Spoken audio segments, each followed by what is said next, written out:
الحمد للہ وحدہ لا شریک لہ والصلاة والسلام علی من لا نبی بعدہ اما بعد فاعوذ باللہ من الشیطان الرجیم بسم اللہ الرحمن الرحیم یا ایہا الذین آمنوا اذا قمتم الى الصلاة فاغسلوا وجوہکم وایدیکم الى المرافق وامسحوا برؤوسکم وارجلکم الى الکعبین اللہم صلی علی محمد وعلی آل محمد کما صلیت علی ابراہیم وعلی آل ابراہیم انک حمید مجید اللہم بارک علی محمد وعلی آل محمد کما بارکت علی ابراہیم وعلی آل ابراہیم انک حمید مجید۔ قرآن کریم نے وضو کے متعلق یہ 4 باتیں ارشاد فرمائی جس کی میں نے ابھی تلاوت کی ہے کہ جب نماز پڑھنے کا ارادہ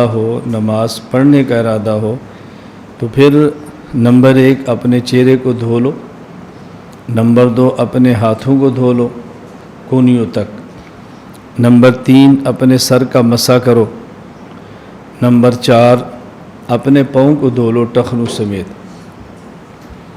چہرے کو دھونا اس کی حد قرآن کریم نے متعین نہیں فرمائی، احادیث میں موجود ہے، اور فقہائے کرام نے مختلف احادیث کو جمع کر کے اس سے پھر نتیجہ نکالا ہے اور پوری چہرے کی حد بیان فرما دی ہے کہ پیشانی کے بالوں سے لے کر ٹھوڑی کے نیچے تک اور کان کی ایک لو سے لے کر کان کی دوسری لو تک یہ چہرے کی حد ہے جس کو دھونا چاہیے۔ باقی منہ کے اندر کا حصہ اگر منہ کھولیں تو چہرے کا حصہ بن جاتا ہے، منہ بند کریں تو چہرے کا حصہ نہیں بنتا۔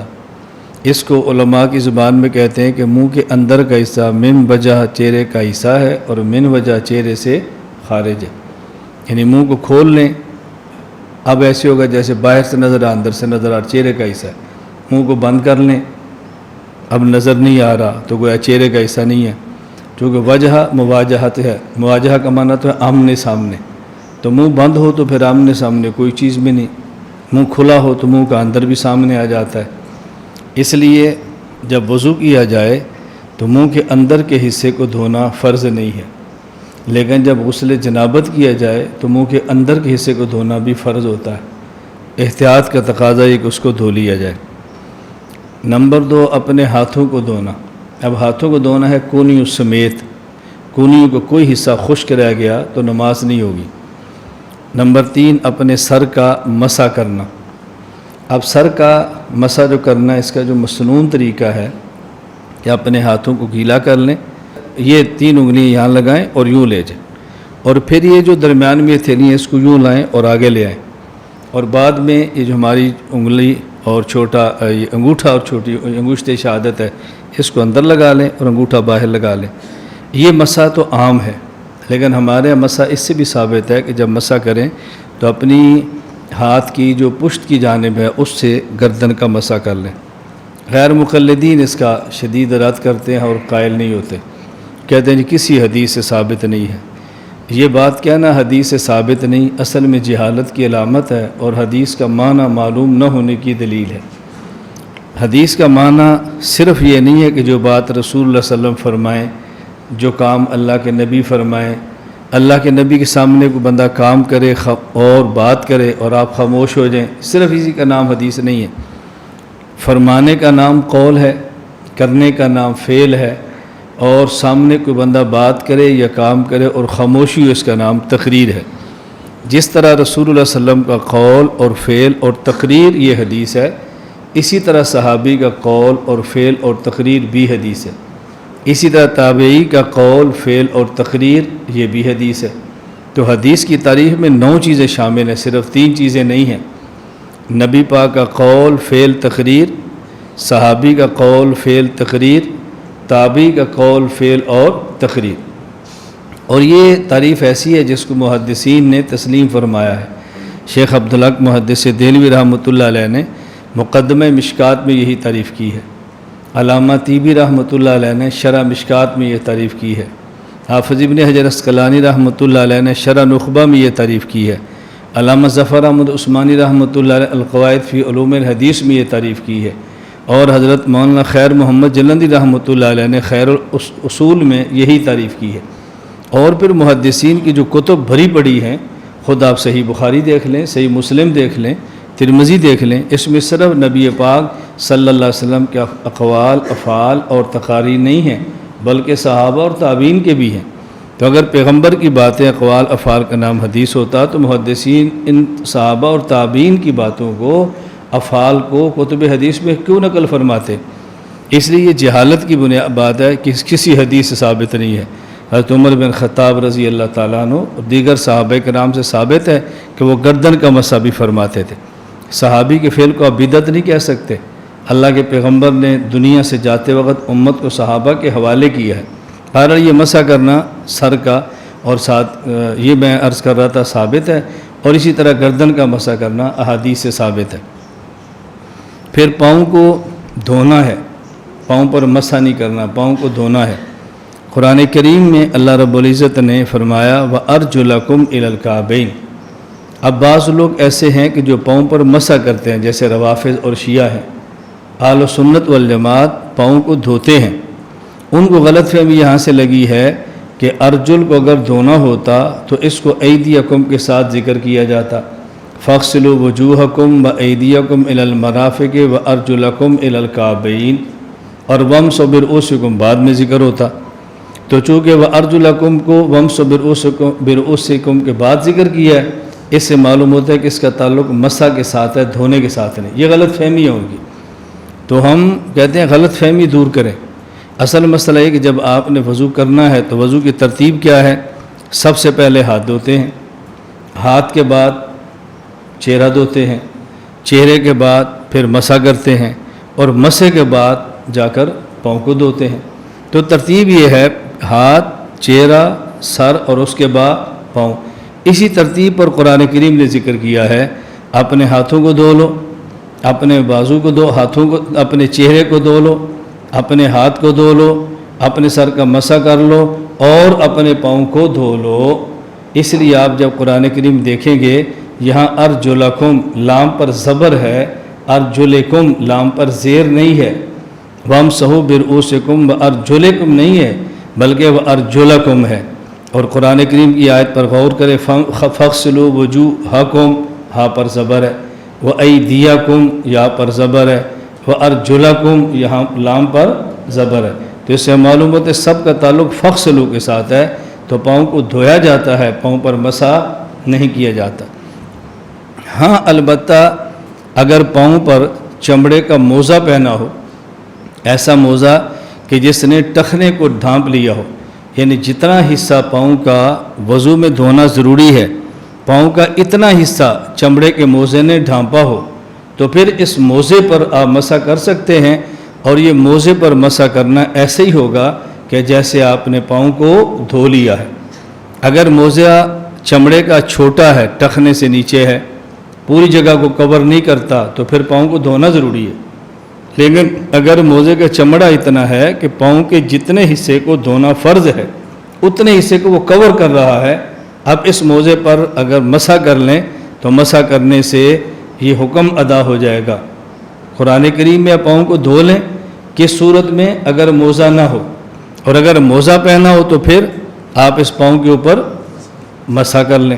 مسح کا طریقہ یہ کہ مثلا یہ پاؤں ہے، اپنے ہاتھ کو گیلا کریں اور انگلیوں کو یہ مسح کے پاؤں کی پشت کی جانب انگلیوں سے پنڈلی کی طرف یوں ہاتھ کھینچ لیں، بس یہ مسح ہو جائے گا، اتنا کافی ہے۔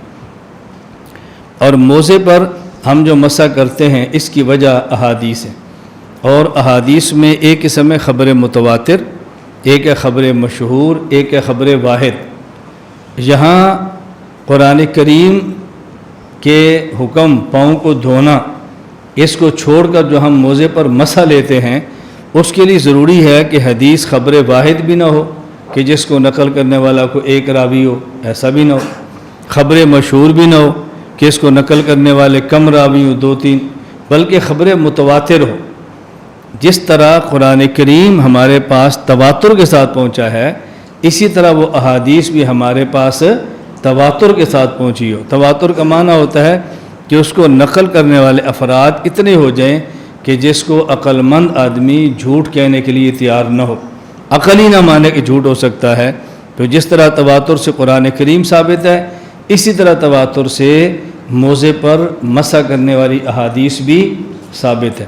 اس لیے چمڑے کا موزہ نہ پہنا ہو تو پاؤں کو دھو لیں، اور چمڑے کا موزہ پہنا ہو تو پاؤں پر مسح کر لیں۔ یہ مسح کرنا ضروری نہیں ہے، یہ مسح کرنا جائز ہے۔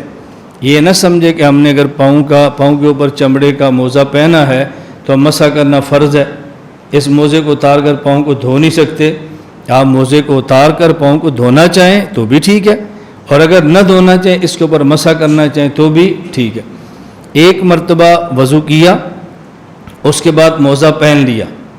اب جس وقت وضو کی ضرورت ہوگی، یعنی وضو ٹوٹ جائے گا، اس وقت آپ اس موزے پر مسح کریں گے۔ وضو ٹوٹنے کے بعد جب دوبارہ وضو کرنا ہے تو اس پر مسح کریں۔ اب جب آپ نے مسح کیا تو موزے پر مسح کرنے کی مدت اب شروع ہوگی، اس سے پہلے نہیں۔ اگر مسافر ہیں تو 3 دن اور 3 رات تک مسح کر سکتے ہیں، اور اگر مسافر نہیں مقیم ہیں تو پھر 1 دن اور 1 رات تک مسح کر سکتے ہیں۔ تو حالت سفر میں 3 دن اور 3 رات تک، اور حالت اقامت میں 1 دن اور 1 رات۔ اور یہ 3 دن اور 3 رات کب شروع ہوں گے؟ جب وضو ٹوٹے گا تب سے نہیں، اس وقت سے نہیں۔ مثلا آپ نے فجر کی نماز پڑھی ہے اور وضو کر لیا ہے، موزے پہن لے ہیں، اشراق کیا ہے، وضو ٹوٹ گیا ہے، وقت نہیں شروع ہوگا۔ جس وقت آپ نے وضو کرنا ہے اور موزے پر مسح کرنا ہے، خواہ وہ آپ 1:30 بجے 2 بجے ظہر کی نماز کے لیے کریں، جب وضو کیا اور پاؤں کے موزے پر مسح کیا، بس اب 1 دن اور 1 رات شروع ہوگا، اگلے دن 1:30 بجے تک۔ یہ اب 3 دن اور 3 رات اب سے شروع ہوں گے، اس سے پہلے سے شروع نہیں ہوں گے، اس کو ذہن نشین فرما لیں۔ وہ احادیث کی جن کی بنیاد پر ہم موزے پر مسح کرنے کے قائل ہیں۔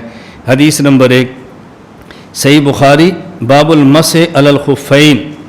حضرت مغیرہ بن شعبہ رضی اللہ تعالیٰ عنہ فرماتے ہیں کہ رسول اکرم صلی اللہ علیہ وسلم خرج لحاجتہ فتبہ المغیرۃ بإداوۃ فیہا ماء فصب علیہ حین فرغ من حاجتہ۔ رسول اکرم صلی اللہ علیہ وسلم قضاء حاجت کے لیے تشریف لے گئے، قضاء حاجت سے فارغ ہوئے، استنجا فرمایا۔ جب وضو کے موقع آیا تو حضرت مغیرہ بن شعبہ رضی اللہ تعالیٰ عنہ نے آپ کو پانی پیش کیا، جیسے آپ نے وضو فرمایا، اور وہ مسح یعنی آپ نے چہرے کو دھو لیا، آپ نے ہاتھوں کو دھو لیا، سر پر مسح فرما لیا۔ جب پاؤں کی باری آئی وہ مسح علی الخفین، تو آپ نے پاؤں کو دھونے کی بجائے جو چمڑے کے موزے پہنے تھے ان کے اوپر مسح فرما لیا۔ حدیث نمبر 2 حضرت جریر رضی اللہ تعالیٰ عنہ، یہ صحابی ہیں، انہوں نے وضو فرمایا اور یعنی اپنے چہرے کو دھویا، پھر آپ نے ہاتھوں کو دھویا، سر پر آپ نے مسح فرمایا، اور جب پاؤں کی باری ہے تو چونکہ چمڑے کے موزے پہنے تھے مسح علی خفیہ، آپ نے اس کو مسح فرما لیا۔ فقیلا، ان سے کسی نے پوچھا کہ آپ نے ایسے کیوں کیا ہے؟ آپ نے موزے اتار کے پاؤں کو دھوئے نہیں بلکہ آپ نے موزے پر مسح کیوں کیا ہے؟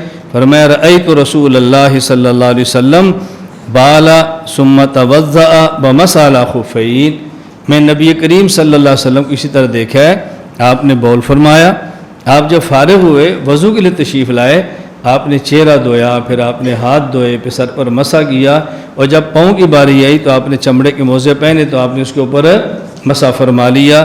یہ حدیث صحیح مسلم باب المسح علی الخفین کے اندر موجود ہے۔ حدیث نمبر 3 یہ بھی حضرت مغیرہ بن شعبہ رضی اللہ تعالیٰ عنہ سے ہے۔ یہ فرماتا ہے کہ میں نبی کریم صلی اللہ علیہ وسلم کے ساتھ سفر میں تھا تو آپ نے فرمایا کہ یا مغیرہ خذ الاداوۃ، اے مغیرہ یہ پانی والا برتن لاؤ۔ میں پانی والا برتن لایا۔ نبی پاک صلی اللہ علیہ وسلم قضاء حاجت تشریف لے گئے، مجھ سے اوجھل ہو گئے، درخت یا کسی جگہ جیسے قضاء حاجت کے لیے آدمی چھپ کر قضاء حاجت سے فارغ ہوتا ہے، پھر آپ واپس تشریف لائے۔ آپ کے پاس ایک جبہ تھا، شامی ملک شام کا جبہ تھا، وہ جبہ ایسا کہ ذرا تنگ تھا، آپ نے ایسے اوپر کی آستین سے تو نہیں ہوئی، پھر آپ نے اپنا بازو اندر سے باہر نکالا، اور اس کے بعد آپ نے اپنے چہرے کو دھویا، اپنے ہاتھوں کو دھویا، پھر آپ نے سر پر مسح کیا، اور نبی کریم صلی اللہ علیہ وسلم نے ثم مسح علی خفیہ، آپ نے چمڑے کے موزے پر مسح فرمایا۔ اب دیکھو یہاں سے ایک بات ثابت ہوتی ہے کہ جتنی بات ثابت اس کو ماننا چاہیے، بہتر یہی ہے کہ آدمی کپڑا کھلا پہنے، جیسے رسول اللہ صلی اللہ علیہ وسلم کی عام مبارک عادت تھی کہ آپ کھلے کپڑے استعمال فرماتے تھے، تنگ اور چست لباس استعمال نہیں فرماتے۔ لیکن جسم کا وہ حصہ جو ستر نہ ہو، مثلا ناف سے لے کر ٹخنے تک، ناف سے لے کر گھٹنے تک، یہ مرد کے لیے ستر ہے، اس کو دیکھنا جائز نہیں ہے۔ اس حصے تک ایسا لباس چست پہننا کہ جس سے پورے بدن کی حیت محسوس ہو، یہ جائز نہیں ہے۔ لیکن اس کے علاوہ جو بدن ہے نرم ہونا چاہیے، کھلا ہونا چاہیے، ڈھیلا لباس ہونا چاہیے، مرد کی شان کے لائق ہے۔ لیکن اگر کوئی چست پہن بھی لے تو اس پر اعتراض نہیں کرنا چاہیے۔ یہ مجھے اس لیے یاد ہے کہ میں ایک مرتبہ ایک جامعہ میں گیا تو میں نے اتفاق سے کپڑے پہنے، تو جو میرے پاس قمیض تھی وہ ذرا تنگ تھی، تو پیٹ قدرے تنگ تھا۔ ایک طالب علم نے سوال کیا جو آپ نے تنگ قمیض کیوں پہنی ہے؟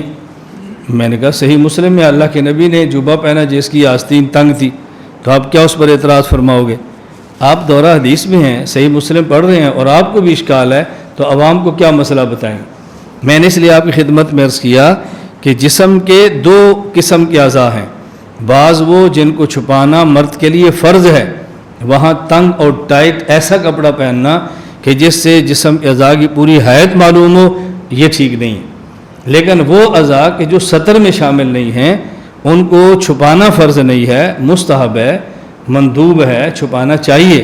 اگر اس میں کبھی ٹائٹ کپڑا پہن لیا ضرورت کی وجہ سے، عذر کی وجہ سے، یا کوئی کپڑا آپ پاس ہدیہ آیا ہے اور آپ نے استعمال کر لیا ہے اس کی خوشی کے لیے، اس کی گنجائش موجود ہے، رسول اللہ صلی اللہ علیہ وسلم نے ایسا کپڑا استعمال فرمایا ہے۔ حدیث نمبر، یہ حدیث صحیح مسلم باب المسح علی الخفین میں تھی۔ حدیث نمبر 4، یہ سنن نسائی باب المسح علی الخفین کے اندر ہے۔ حضرت اسامہ بن زید رسول اکرم صلی اللہ علیہ وسلم کے پاس حاضر ہوئے اور حضرت بلال رضی اللہ تعالیٰ عنہ بھی تھے، دونوں حاضر ہوئے۔ جگہ کون سی ہے؟ اسواف، حرم مدینہ۔ نبی کریم صلی اللہ علیہ وسلم اپنی ضرورت کے لیے تشریف لے گئے، واپس آئے، کہتے ہیں فسألت بلال الماسنا، بلال حضور کے ساتھ تھے، تو حضرت اسامہ کہتے ہیں میں نے پوچھا بلال حضور پاک نے کیا کیا؟ انہوں نے کہا اللہ کے نبی حاجت کے لیے گئے، واپس آئے، آپ نے چہرے کو دھویا، ہاتھوں کو دھویا، سر کا مسح کیا، ومسح علی الخفین، پھر آپ نے چمڑے کے جو موزے پہنے تھے اس پر مسح کیا اور آپ نے نماز پڑھ لی۔ حدیث نمبر 5، یہ سنن نسائی باب المسح علی الخفین کے اندر ہے۔ حضرت سعد بن ابی وقاص رضی اللہ عنہ فرماتے ہیں رسول اللہ صلی اللہ علیہ وسلم کے بارے میں انہ مسح علی الخفین، نبی کریم صلی اللہ علیہ وسلم نے چمڑے کے موضوع پر مسح فرمایا۔ تو ہم نے 5 احادیث پیش کی ہیں، اس کا معنی یہ نہیں کہ احادیث اور نہیں، احادیث اور بھی ہیں، لیکن بطور ثبوت کے صرف 5 احادیث پیش کی ہیں کہ نبی کریم صلی اللہ علیہ وسلم چمڑے کے موضع پر مسح فرمایا کرتے تھے۔ قرآن کریم نے کہا پاؤں کو دھو لو، احادیث سے ثابت ہوا کہ چمڑے کا موزہ پہنا تو مسح کرنا جائز ہے، چونکہ اللہ کے نبی نے فرمایا ہے۔ اب یہ احادیث کس درجے کی ہیں؟ آئمہ چمڑے کے موزے پر مسح کے قائل کیوں ہوئے ہیں؟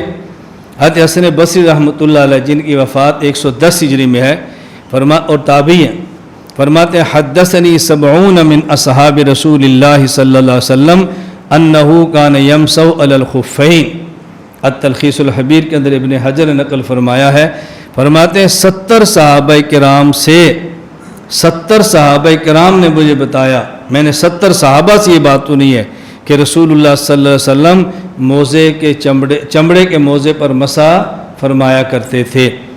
حضرت امام اعظم ابو حنیفہ نعمان بن ثابت رحمۃ اللہ علیہ جن کی وفات 150 ہجری میں ہے اور تابعی میں ہیں، تابعی ہیں، ابن نجیم نے البحر الرائق میں نقل کیا ہے، فرماتے ہیں ما قلت بالمسح حتی جاءنی فیہ مثل ضوء النہار، میں چمڑے کے موزے پر مسح کرنے کا اس وقت قائل ہوا ہوں جب میرے پاس روز روشن کی طرح دلائل ہے، یعنی اتنے دلائل آئے کہ مجھے ایسی یقین ہوا جیسے چڑھے ہوئے سورج پر یقین ہوتا ہے، اس کے بعد میں اس بات کا قائل ہوا۔ نمبر 3، حافظ ابن حجر اسقلانی رحمۃ اللہ علیہ جن کی وفات سن 852 ہجری میں ہے، فتح الباری میں تحریر فرماتے ہیں وقد صرح جمع من الحفاظ بأن المسح على الخفين متواتر وجمع بعض رواته وجاز 80 ومنهم العشرة، کہتے ہیں محدثین نے اس بات کی تصریح فرمائی ہے کہ چمڑے کے موزے پر مسح کرنے کی روایات یہ متواتر ہیں، اور ان میں عشرہ مبشرہ 10 صحابہ وہ بھی ہیں کہ جن کے نام لے کر رسول اللہ صلی اللہ علیہ وسلم نے جنت کی بشارت دی ہے۔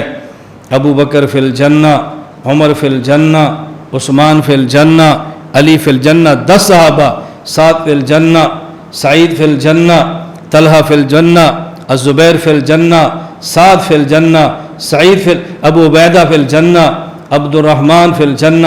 اللہ کے نبی نام لے کر بشارت فرما رہے ہیں کہ اس قدر سعادت ہے کہ 10 کا نام لے کر فرمایا کہ یہ بھی جنت میں، یہ بھی جنت میں، یہ بھی جنت۔ اللہ تعالی ہم کو اس کی قدر کرنے کی توفیق عطا فرمائے کہ اللہ تعالی ہمیں ان کے محبین اور ماننے والوں میں شامل فرماتے ہیں۔ اللہ تعالی ہمارا حشر قیامت کے دن انہی کے ساتھ فرمائے۔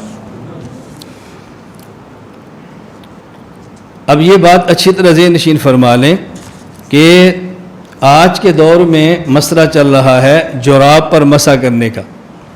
یہ جو ہمارے یہاں اونی جرابیں ہیں اور سوتی جرابیں ہیں اور اس کے علاوہ اور جرابیں چل رہی ہیں، کیا ان جرابوں پر مسح کرنا جائز ہے یا ان جرابوں پر مسح کرنا جائز نہیں؟ یہ جو جرابیں ہمارے یہاں آج کل چل رہی ہیں، ان جرابوں پر مسح کرنا ہرگز جائز نہیں۔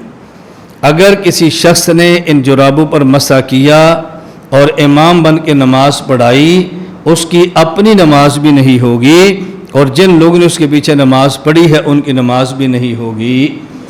اگر جراب پر مسح کرنے والے امام کے پیچھے کبھی غلطی سے نماز پڑھ لی ہے تو اس نماز کو لوٹانا ضروری ہے، وہ نماز نمازی کے ذمے ہے۔ اس غلطی کے اندر کبھی بھی آپ اس غلطی کا شکار نہ ہوں اور اس غلطی کے اندر کبھی مبتلا نہ ہوں۔ یہ مسئلہ خود سمجھیں اور دوسرے حضرات کو سمجھائیں۔ جو حضرات جرابوں پر مسح کرتے ہیں وہ یہ سمجھتے ہیں کہ ان کے پاس دلائل ہیں، ہم اس لیے مسح کرتے ہیں، اور عوام اس دھوکے کے اندر آ جاتی ہے کہ ان کے پاس یہ حدیث ہے، ان کے پاس بھی تو دلیل ہے، تمہارے پاس دلائل ہے، ان کے پاس بھی تو ہیں، جبکہ جراب پر مسح کرنے کی کوئی صحیح حدیث موجود نہیں جس کی بنیاد پہ حدیث پر عمل کیا جا سکے۔ یہ چند دلائل پیش کرتے ہیں، وہ ذرا سن لیں اور اس کے جواب بھی ذہن میں رکھیں۔ نمبر 1، جامع ترمذی باب المسح علی الجوربین والنعلین، حضرت مغیرہ بن شعبہ رضی اللہ عنہ فرماتے ہیں توضأ النبی صلی اللہ علیہ وسلم ومسح علی الجوربین والنعلین، نبی کریم صلی اللہ علیہ وسلم وضو فرمایا اور آپ نے جرابوں پر اور جوتوں پر مسح فرمایا۔ کہتے ہیں دیکھو اس حدیث سے معلوم ہوتا ہے کہ جراب پر مسح کرنا جائز ہے، حدیث ہے۔ اور پھر کہا جی امام ترمذی فرماتے ہیں حسن صحیح، یہ حدیث حسن بھی ہے اور صحیح بھی ہے۔ تو دیکھو امام ترمذی فرما رہے ہیں۔ اب یہاں پر 2 چیزیں ہیں، نمبر 1 اس حدیث کی حیثیت کیا ہے، نمبر 2 امام ترمذی کا جو جملہ ہے کہ حسن اور صحیح حدیث ہے اس کی حیثیت کیا ہے۔ جہاں تک تعلق ہے حدیث کا تو اس کے بارے میں یہ ذہن نشین فرما لیں، امام ابو بکر البیہقی رحمہ اللہ تعالی جن کی وفات ہے 458 ہجری میں، وہ فرماتے ہیں ذاک حدیث منکر، یہ حدیث منکر ہے، حسن اور صحیح نہیں ہے، منکر ہے۔ اور اس حدیث کو محدثین نے ضعیف کہا، کنہوں نے؟ ضعفہ سفیان الثوری و عبد الرحمن بن مہدی و احمد بن حنبل و یحیی بن معین و علی بن المدینی و مسلم بن الحجاج۔ اب انہوں نے ان محدثین کا نام لیا، نمبر 1 سفیان ثوری، نمبر 2 عبد الرحمن بن مہدی، نمبر 3 احمد بن حنبل، نمبر 4 یحییٰ بن معین، نمبر 5 علی بن مدینی، نمبر 6 مسلم بن حجاج۔ ان حضرات اس حدیث کو ضعیف قرار دیا ہے، تو حضرت امام ابو بکر بیہقی اس حدیث کو ضعیف فرما رہے ہیں۔ نمبر 2 حضرت امام نووی رحمۃ اللہ علیہ جو صحیح مسلم کے شارح ہیں، فرماتے ہیں انہ ضعیف ضعفہ الحفاظ، یہ حدیث ضعیف ہے، جو حدیث کے حفاظ ہیں انہوں نے اس کو ضعیف قرار دیا ہے۔ آگے پھر امام بیہقی کا حوالہ دیا ہے، وقد ضعفہ البیہقی، امام بیہقی نے بھی ضعیف کہا ہے۔ پھر جن محدثین کا نام امام بیہقی نے لیا، ان محدثین کا نام انہوں نے بھی لیا اور حدیث پاک کو ضعیف فرمایا۔ غیر مقلد عالم عبد الرحمن مبارک پوری، ان نے ترمذی کی شرح لکھی ہے تحفۃ الاحفظی، اس میں لکھتے ہیں وضعفہ کثیر من ائمۃ الحدیث، بہت سے محدثین اور ائمہ حدیث نے اس حدیث کو ضعیف قرار دیا ہے۔ اب جہاں تک تعلق ہے اس حدیث کا تو محدثین اس کو ضعیف قرار دے رہے ہیں اور ہمیشہ غیر مقلد شور کرتے ہیں، فلاں حدیث ضعیف ہے ہم عمل نہیں کرتے، فلاں ضعیف ہے ہم عمل نہیں کرتے، اور جب اپنی باری آئی اب ضعیف حدیث پر عمل کرنا شروع کر دیا۔ نمبر 2، یہ حدیث اس کے بارے میں سنن ابی داؤد میں امام ابو داؤد رحمۃ اللہ علیہ جن کی وفات سن 275 ہجری میں، وہ فرماتے ہیں وَكَانَ عبد الرحمن بن مہدی لا يحدث بهذا الحدیث، عبد الرحمن بن مہدی بہت بڑے محدث تھے، اس حدیث کو ضعیف کہتے ہیں اور اس حدیث کو وہ نقل بھی نہیں کرتے تھے۔ نقل نہ کرنے کی وجہ وہ فرماتے مغیرہ بن شعبہ رضی اللہ تعالیٰ عنہ سے جتنی احادیث معروف اور مشہور ہیں اس میں جراب پر مسح کرنے کا لفظ نہیں ہے، بلکہ اس میں خفین موزے پر مسح کرنے کا ذکر ہے۔ لأن المعروف عن المغیرہ ان النبی صلی اللہ علیہ وسلم مسح علی الخفین۔ اچھا، اسی طرح حضرت امام نسائی رحمۃ اللہ علیہ عجیب جواب دیتے ہیں۔ امام نسائی فرماتے ہیں اس حدیث کی جو سند ہے وَبِهِ قال حدثنا حناد ومحمود بن غیلان قال حدثنا وکیع عن سفیان عن ابی قیس عن حذیل بن شرحبیل عن المغیرہ۔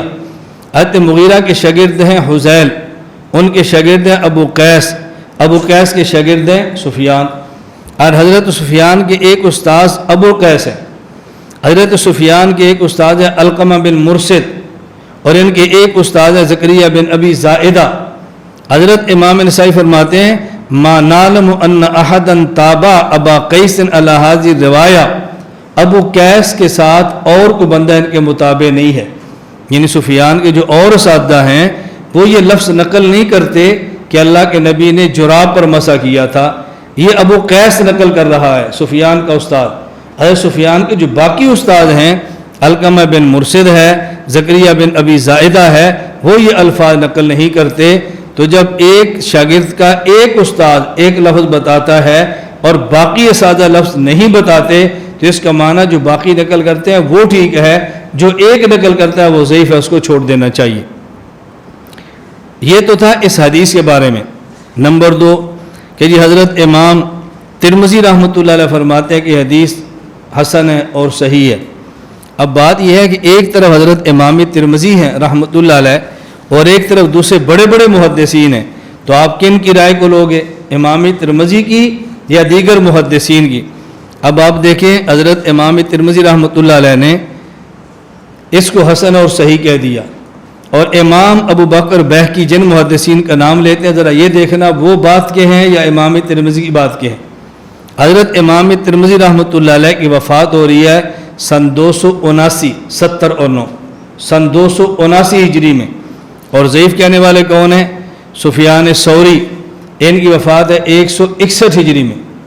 امام ترمذی سے بھی کی وفات سے 109 سال پہلے دنیا سے جا رہے ہیں۔ امام عبد الرحمن بن مہدی، ان کی وفات ہے 198 ہجری۔ امام یحییٰ بن معین، ان کی وفات ہے، اب یہ جو ان سے پہلے ہیں، اور جو امام یحییٰ بن معین 233 ہجری اور امام ترمذی 279 ہجری پہلے گئے ہیں، وہ بھی کہہ رہے ہیں ضعیف ہے، اور ان کے بعد آنے والے علی بن مدینی 458 وہ بھی کہہ رہے ہیں ضعیف ہے، اور اس پر تبصرہ امام نووی رحمۃ بہت عجیب ہے۔ امام نووی رحمۃ اللہ فرماتے ہیں ہؤلاء اعلام ائمۃ الحدیث، یہ بڑے بڑے محدثین جو حدیث کے امام ہیں، وَإِنْ كَانَ التِّرْمِذِيُّ قَالَ حَدِيثٌ حَسَنٌ، اگرچہ امام ترمذی اس حدیث کو حسن فرما رہے ہیں لیکن یہ بڑے بڑے محدثین فَهَؤُلَاءِ مُقَدَّمُونَ عَلَيْهِ بَلْ كُلُّ وَاحِدٍ مِنْ هَؤُلَاءِ لَوْ انْفَرَدَ قُدِّمَ عَلَى التِّرْمِذِيِّ بِاتِّفَاقِ اہل المعرفہ، یہ تو سارے امام ترمذی سے بڑے ہیں اور یہ متفق ہیں، یہ بڑے بڑے محدثین فرما رہے ہیں کہ حضرت امام ترمذی یہ حدیث ضعیف ہے، امام ترمذی کہہ رہا حسن ہے، اور یہ اتنے بڑے محدثین ہیں، اہل معرفت کا اتفاق ہے، اگر ان میں سے کوئی ایک بھی کہہ دیتا ضعیف ہے تو اس کی رائے کو بھی امام ترمذی کی رائے پر ترجیح دی جاتی، اور یہ تو ایک نہیں کہہ رہا بلکہ 6 کہہ رہے ہیں، اور امام ابو بکر بیہقی کو ملا رہو تو 7 کہہ رہے ہیں، تو اتنے بڑے آدمی تھے، ایک بھی کہہ دیتا تو امام ترمذی پر ترجیح دیتے، اور جہاں یہ 6-7 اکٹھے ہو جائیں تو ان کی بات کے امام ترمذی پر ترجیح کیوں نہیں دیں گے؟ اور پھر عجیب بات یہ ہے، یہ رائے صرف امام نووی کے نہیں ہے جو حضرت امام شافعی کے مقلد ہیں، خود عبد الرحمن مبارک پوری جو غیر مقلد عالم ہے، جامع ترمذی کی شرح تحفۃ الاحوذی میں فرماتے ہیں فحکمہم عندی واللہ تعالی عالم مقدم علی حکم الترمذی بینہ حسن صحیح۔ یہ جو امام ترمذی فرماتے ہیں نا یہ حدیث حسن اور صحیح ہے، میرے یہاں ان محدثین کی رائے حضرت امام ترمذی کی رائے سے مقدم اور بہتر اور بلند ہے۔ تو حدیث بیان کی وہ بھی صحیح، امام ترمذی حسن فرماتے ہیں تو باقی محدثین اس کے خلاف بات فرما رہے ہیں، پھر بھی ماننے کے لیے تیار نہیں۔ اچھا، اور عجیب بات یہ ہے کہ حضرت امام ترمذی رحمۃ اللہ علیہ نے جب اس کو ضعیف حسن اور صحیح کا، اب امام ترمذی کا حوالہ دیا جا رہا ہے، اور پہلے مسئلہ گزر چکا ہے کہ جب ہم قربانی کے مسئلے پر یہ بات کہتے ہیں کہ امام ترمذی رحمۃ اللہ علیہ اونٹ میں 7 آدمی شریک ہوں، اس حدیث کے بارے میں کہتے ہیں معمول ہے، اور 7 شریک کو تو کہتے ہیں متروک ہے، وہاں امام ترمذی رحمۃ اللہ علیہ کی رائے قبول کرنے کے لیے تیار نہیں ہے۔ تو بھائی میں یہ بات اس لیے کہتا ہوں کہ جب آپ کی اس طبقہ سے گفتگو ہو جائے نا، اور یہ اللہ اور اللہ کے رسول صلی اللہ علیہ وسلم کے بعد کسی بندے کو پیش کریں تو آپ ان سے پوچھ لیا کریں کہ آپ اس بندے کی یہ ایک بات مانیں گے یا اس بندے کی ساری باتیں مانیں گے؟ جس طرح آپ اللہ کے نبی کے بارے میں کہتے ہیں کہ ساری باتیں مانیں گے، تو اس بندے کی ایک مانیں گے یا ساری مانیں گے؟ اگر ساری مانیں گے تو ہم پیش کر دیتے ہیں۔ اگر آپ امام ابو حنیفہ کے بارے میں امام بخاری کو ان کے مقابلے میں پیش کرتے ہیں تو بخاری کی ساری باتیں مانیں گے یا 1-2 مانیں گے؟ ساری مانیں گے تو ہم پیش کرتے ہیں جو آپ کے خلاف ہے، اور اگر 1-2 ماننی ہے تو پھر امام بخاری کو پیش کرنے کی ضرورت کیا ہے؟ ہم تو امام ابو حنیفہ رحمۃ اللہ علیہ کے مقلد ہیں، اور حضرت امام ابو حنیفہ کی ہر بات مانتے ہیں، جس پر فتویٰ ہو تو اس کو مان لیتے ہیں، اور اگر وہ خود یہ قول مرجوح کو چھوڑ دے تو امام صاحب کا مسئلہ ہے، لیکن ہم تو اپنے امام کی ساری باتوں کو تسلیم کرتے ہیں۔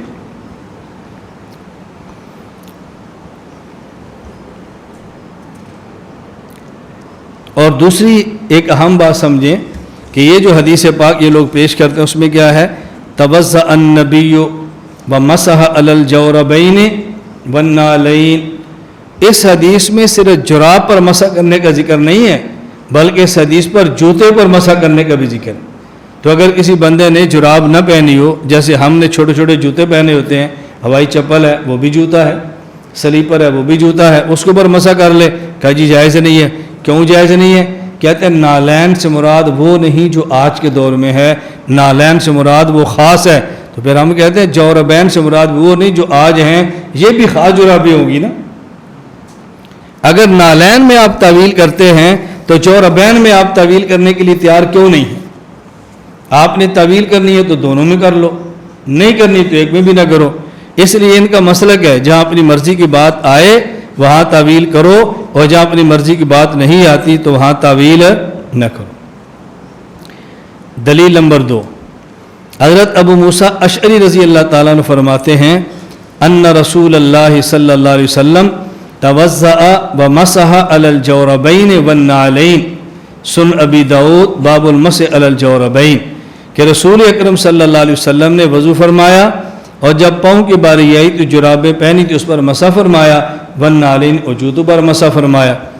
دیکھیں یہ حدیث جنہوں نے پیش کی ہے نا، نمبر 1 خود امام ابو داؤد فرماتے ہیں لیس بالمتصل ولا بالقوی، اس حدیث کی سند اللہ کے نبی تک نہیں پہنچتی، متصل بھی نہیں ہے اور یہ حدیث مضبوط بھی نہیں ہے۔ تو امام ابو داؤد کی آپ حدیث لے رہے ہیں تو جو امام ابو داؤد حدیث کے بارے میں فیصلہ فرما رہے ہیں، اور فیصلے کو آپ قبول کرنے کے لیے تیار کیوں نہیں ہیں؟ نمبر 2 علامہ ذیلی رحمۃ اللہ علیہ فرماتے ہیں لیس بالمتصل ولا بالقوی، امام ابو داؤد کی وفات ہے 275 ہجری میں، امام ذیلی کی وفات ہے 762 ہجری میں، نسب و رایہ میں تحریر فرماتے ہیں۔ نمبر 3 عبد الرحمن مبارک پوری غیر مقلد عالم، ان کی وفات ہے 1353 ہجری میں، کہتے ہیں لیس بالمتصل ولا بالقوی، یہ حدیث ٹھیک نہیں ہے۔ نمبر 2 اس حدیث کے اندر ایک راوی ہے عیسیٰ بن سنان، ان کے بارے محدثین کی آراء سن لیں۔ امام اسرم فرماتے ہیں قلت لابی عبداللہ، ابو سنان عیسیٰ بن سنان یہ کیسے ہیں؟ فضعفہ، فرمایا ضعیف۔ ابو زرع اور یعقوب بن سفیان کہتے ہیں لین الحدیث، یہ حدیث کے معاملے بہت نرم آدمی تھا۔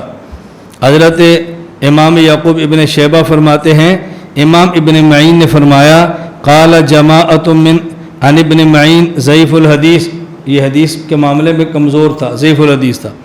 قال ابو حاتم مرہ، ابو حاتم نے فرمایا لیس بقوی فی الحدیث، یہ حدیث کے معاملے بہت کمزور تھا۔ امام نسائی فرماتے ہیں ضعیف، یہ ضعیف تھا۔ امام کنانی ابو حازم سے نقل کرتے ہیں یکتب حدیث ولا یحتج بہ، حدیث لکھ لیں لیکن اس کی حدیثوں کو بطور دلیل کے پیش نہ کریں۔ اور خود غیر مقلد عالم عبد الرحمن مبارک پوری اس حدیث کے بارے میں فرماتے ہیں قلت ولضعف ھذا الحدیث علۃ ثالثہ، اس حدیث کے ضعیف ہونے کی تیسری وجہ یہ ہے وہی ان عیسی بن سنان مخلط، یہ عیسیٰ بن سنان ایسا تھا جو حدیثوں کا آپس میں گڑ مڑ کر دیتا تھا، ملا دیتا تھا، مخلط تھا۔ اور دوسرا جواب میں نے پہلے بتایا، جو پہلی حدیث کا تھا وہی اس کا جواب ہے۔ بھئی اس حدیث میں صرف جوربین کا ذکر نہیں بلکہ نالین کا ذکر بھی ہے۔ اگر جراب پر مسح کرنے کے قائل ہو تو ہوائی چپل، اسی طرح سلیپر، یہ جو آج کے دن کی کھیڑی جوتیاں ہیں ان پر مسح کے قائل ہو جو کہانی نالین سے مراد وہ ہیں جو یہ نہیں ہے۔ تو ہم کہتے ہیں اگر جوربین حدیث ٹھیک بھی ہو تو جوربین سے مراد یہ نہیں ہے، جوربین بھی اور ہوگی، آگے آ جائے گا کہ جوربین بھی اگر ہوں تو وہ کون سی ہیں۔ دلیل نمبر 3، حضرت بلال رضی اللہ تعالیٰ عنہ سے روایت ہے کان رسول اللہ صلی اللہ علیہ وسلم یمسح علی الخفین والجوربین، حضرت رسول اللہ صلی اللہ علیہ وسلم موضع پر اور جرابوں پر مسح فرماتے۔ الموجم الکبیر للطبرانی، جواب اس حدیث کا جواب خود غیر مقلد عالم دے رہا ہے اما حدیث بلال فهو ایضا ضعیف، حضرت بلال والی جو حدیث ہے نا یہ بھی ضعیف ہے، یہ تو تمہارے گھر کی گواہی ہے، باہر کی ضرورت بھی نہیں ہے۔ دلیل نمبر 4، اب انہوں نے بعض صحابہ کرام کے بارے میں نقل کیا ہے کہ جس سنن ابی داؤد میں ہے ومسأل الجوربین علی بن ابی طالب وابن مسعود والبراء بن عازب وانس بن مالک وابو امامہ وسہل بن سعد وعمر بن حریث وروی ذالک ابن الخطاب وابن عباس، کہ ان صحابہ سے مروی ہے کہ یہ لوگ جراب پر مسح کر لیا کرتے تھے۔ اب بات اچھی طرح سمجھیں، اس کی تھوڑی سی آپ تفصیل ذہن نشین فرما لیں۔ ہم نے کہا ایک ہے پاؤں کو دھونا، نمبر 2 مسح کرنا، اور مسح بھی کرنا ہے اس موزے کے اوپر جو چمڑے سے بنا ہو۔ نمبر 3 مسح کرنا جراب پر، ہم جراب پر مسح کرنے کے قائل نہیں ہیں، لیکن اگر جراب ایسی ہو کہ نام تو جراب کا ہو لیکن ہو چمڑے کے موزے کی طرح، اس کا حکم چمڑے کے موزے والا ہے۔ اس کو ہم علماء کی زبان میں کیا کہتے ہیں کہ قرآن کریم سے ثابت ہے پاؤں کو دھونا، احادیث سے ثابت ہے مسح کرنا پاؤں پر، لیکن اب بظاہر یہ حدیث قرآن کے خلاف ہے۔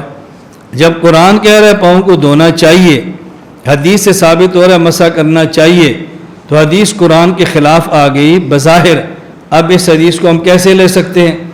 حدیث پاک، توجہ سے بات سمجھنا، ہم کہتے ہیں حدیث قرآن کی وضاحت تو ہو سکتی ہے، قرآن کی تفصیل تو ہو سکتی ہے، لیکن قرآن کے مخالف نہیں ہو سکتی۔ یہ جو حدیث پاک ہم پیش کرتے ہیں یہ حدیث متواتر، یعنی جس حیثیت سے قرآن کی آیت ثابت ہے اسی حیثیت اسی درجے کے ساتھ یہ حدیث بھی ثابت ہے۔ اب اس حدیث نے وضاحت کر دی کہ پاؤں کو دھونے کا حکم اس وقت ہے جب پاؤں کے اوپر چمڑے کا موزہ نہ ہو، اور اگر پاؤں کے اوپر چمڑے کا موزہ ہو تو پھر اس کو دھونا نہیں بلکہ مسح کر لینا کافی ہے۔ اسے ہم کہتے ہیں کہ یعنی مفسرین کی زبان پہ کہ قرآن کریم پر زائد حکم لگانا، جسے کہتے ہیں زیادت علی القرآن، جائز ہے کہ نہیں حدیث ہے؟ تو زائد حکم لگانا اس وقت جائز ہے جب حدیث اس درجے کی ہو جس درجے کا قرآن کریم ہے ثبوت کے اعتبار سے، کہ جس طرح وہ تواتر سے ثابت ہے تو حدیث بھی تواتر ثابت ہو۔ ہم ایک حکم قرآن سے لے لیں گے اور دوسرا حکم پھر حدیث پاک سے لے لیں گے۔ اب چمڑے کا موزہ یہ تو ثابت ہو گیا حدیث متواتر سے، کوئی ایسا موزہ کہ چمڑے کا نہ ہو لیکن وہ چمڑے کے موزے کی طرح ہو، کہ جو کام چمڑے کا موزہ کرتا ہے وہی کام وہ کرتا ہو، مثلا رکسین کا موزہ ہو، اب وہ تو چمڑے کا نہیں ہے، اس کو کیا کہیں گے؟ ہم کہیں گے اس کا حکم بھی وہی ہے کہ جو موزے کا ہے۔ لہٰذا اگر کسی آدمی نے ایسی جراب پہنی ہو کہ جس طرح چمڑے کے موزے پر مسح کریں تو پانی اندر نہیں جاتا، وہ چمڑے کا موزہ اس کو جذب نہیں کرتا، اسی طرح وہ کپڑا بھی اس کو جذب نہ کرتا ہو۔ 1 فرسخ 3 میل 5.5 کلومیٹر تک اگر پہن کے پیدل چلیں پتھریلی زمین پر بھی تو چمڑے کا موزہ نہیں پھٹتا، اور اگر ایسا کپڑا ہو جو اتنا لمبا سفر کریں پتھریلی زمینوں پر بھی اور وہ نہ پھٹے۔ نمبر 3، چمڑے کے موزے کو پہنے تو وہ سیدھا پنڈلی کے ساتھ کھڑا ہو جاتا ہے بغیر کسی چیز کے باندھنے کے۔ اگر اسی طرح کی جراب ہو، اتنا موٹا کپڑا ہو کہ وہ سیدھا کھڑا ہو جائے، ہمارے آج کے دور میں جرابیں وہ کھڑی نہیں ہوتی، وہ کھڑی تب ہوتی ہے اب اندر ان کے پلاسٹک پڑا ہوتا ہے، ویسے نہیں کھڑی ہوتی۔ تو 3 شرطیں، نمبر 1 اتنا موٹا ہو کہ پانی کو جذب نہ کرے، چوس نہ لے۔ نمبر 2 اتنا موٹا ہو کہ 1 فرسخ 3 میل تقریباً 5.5 یا 5.25 کلومیٹر تک اس کو پہن کے چلے پتھریلی زمین پر تو نہ پھٹے۔ نمبر 3 بغیر باندھنے اور بغیر کسی چیز کے سیدھا کھڑا ہو جائے تو یہ موزے کی طرح ہے۔ تو لہٰذا جن فقہا نے جراب پر مسح کے جواز کی بات کی ہے اس سے مراد یہ جراب ہے جو موزے کی طرح ہے۔ اسے صفیق بھی کہتے ہیں، اسے سخین بھی کہتے ہیں، اسے کبھی مجلد بھی کہتے ہیں، مختلف نام۔ یہ مجلد ہے، کیا معنی کہ نیچے کپڑا ہے اور ٹخنوں تک پوری جراب کپڑے کی اور اوپر چمڑا چڑھا ہوا ہے، یہ ہے مجلد۔ نمبر 2 سخین، یہ موٹی جس کے اندر 3 صفتیں ہیں۔ صفیق یہ موٹی ہے جس کے اندر 3 صفتیں ہیں۔ اس لیے اگر صحابہ کرام کے بارے میں آئے جراب پر، اس جراب سے مراد وہ ہے جو چمڑے کے موزے کی طرح ہے، یہ وہ جراب نہیں ہے جو آج کے دور میں پہنی جاتی ہے، ورنہ تو حدیث میں نالین جوتے کا ذکر بھی ہے۔ تو اس جوتے والی حدیث کو دیکھ کر آج کو بندہ ہوائی چپل پر مسح کر لے کہ دیکھو جی حدیث میں جوتا ہے، میں نے تو جوتا پہنا ہوا ہے، اور بلکہ وہ دلیل میں یہ پیش کر دے کہ حدیث میں ہے نالین، اور نالین یہ تثنیہ ہے، اس کا واحد ہے نال۔ نبی پاک صلی اللہ علیہ وسلم کا جو نال مبارک تھا میں نے اس کی تصویر دیکھی ہے، میں نے اس کی طرح بنوایا ہے، لہذا میں نے نال پر مسح کر لیا ہے چونکہ حدیث میں نال کا ذکر ہے۔ کہتے ہیں نہیں اس نال سے مراد وہ نہیں ہے۔ بھئی جب اللہ کے نبی کے بارے میں آپ یہ بات کہہ رہے ہیں کہ حضور پاک جراب پر مسح فرماتے اور نالین، تو جو نالین آپ پہنتے تھے اسی نالین پر مسح کریں گے نا۔ تو جو نالین مبارک آپ استعمال فرماتے ہیں وہ تو اوپر سے ننگا ہے، اس سے تو پاؤں اوپر سے نظر آ رہا ہے، وہ تو ٹخنے کو ڈھانپ نہیں رہا۔ تو آج کے دور میں کوئی اس طرح کا نالین پہلے تو جائز ہے؟ کہتے ہیں جائز نہیں ہے۔ ہم نے کہا پھر اس کا معنی یا تو روایت ٹھیک نہیں ہے یا روایت ٹھیک نہیں ہے، تو یا نالین وہ نہیں ہوگا جو معروف ہے، بلکہ وہ نالین اور طرح کا ہوگا جس نے پورے پاؤں کو ٹخنے تک ڈھانپا ہوگا۔ اسی طرح ہم کہتے ہیں جو جراب حدیث میں آ رہی ہے یا روایت ٹھیک نہیں ہے، اور یا جراب سے مراد وہ جراب ہے کہ جو چمڑے کے موزے کی طرح ہے اور اس کو جراب کہہ دیا گیا ہے۔ اس لیے ہمارے فقہا کے جو مسلک ہے جہاں جراب کے بارے میں مسئلہ آتا ہے اس سے مراد یہی ہے۔ آپ اس کی وضاحت سن لیں۔ مصنف ابن ابی شیبہ کتاب الطہارہ باب فی المسح علی الجوربین حدیث نمبر 1988، حضرت قتادہ فرماتے ہیں سعید بن مسیب یہ تابعی تھے، حسن بصری یہ تابعی تھے، انہما قالا یمسح علی الجوربین اذا کانا صفیقین، جراب پر مسح کرنا جائز ہے جب جراب صفیق ہو یعنی چمڑے کے موزے کی طرح ہو۔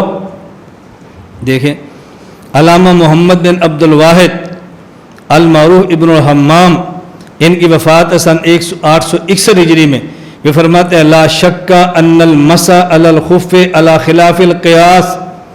دیکھیں قرآن کہہ رہا ہے کہ پاؤں کو دھو، ہم چمڑے کے موزے پر مسح کرتے ہیں، قیاس کا تقاضا تھا کہ نہ کرتے، یہ بظاہر قرآن کے خلاف ہے، لیکن کیوں کرتے ہیں؟